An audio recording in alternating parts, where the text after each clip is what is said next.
Tänään pyöritään tämmöstä hyrrää, ja sitten sieltä tulee joku aseen väri, ja sitä mun pitää käyttää koko sen matsin ajan. Okei, spiinataan. Eka kerta.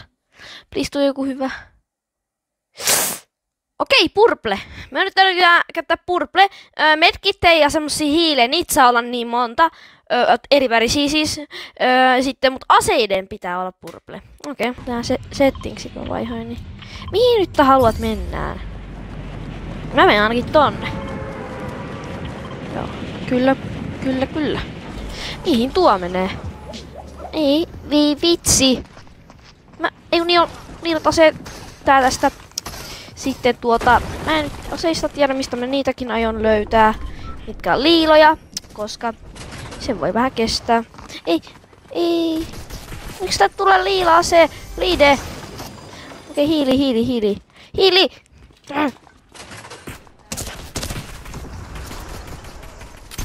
Okei, me siis voi olla oikeesti tuolla, kun on täynnä ihmisiä. Mulla ei oo mitään aseita. Otetaan tästä nyt vähän hiiliä. Joo, se tuli nyt. Mä en oo vieläkään löytänyt yhtään liilaa asetta. Mutta ei voi muutakaan kuin ottaa niitä liiloja aseita. Hiiliin lasketaan muita ottaa tietenkin, koska... Ei! Mä oon tullut kultani, tässä on niin hyvä onni. Sä saat se aseen. Mä en voi ottaa sitä. Mä sanon sen, että mä en pysty ottaa sitä.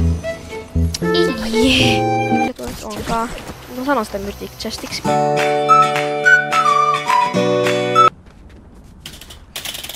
Okei.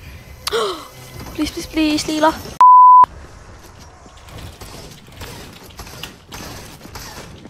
Mä en saa puilta tai...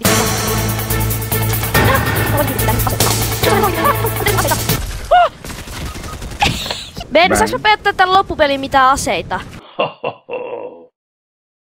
No. Joo, kiva. Vitsi, liilaa se haaste. Oi nyt mä en enää kyllä hae niitä. Ben, haeko mä ase? No. No hyvä. Liila ase haaste eikä mikään Ben haaste. Selvitä tästä! Mä en pysty ampua!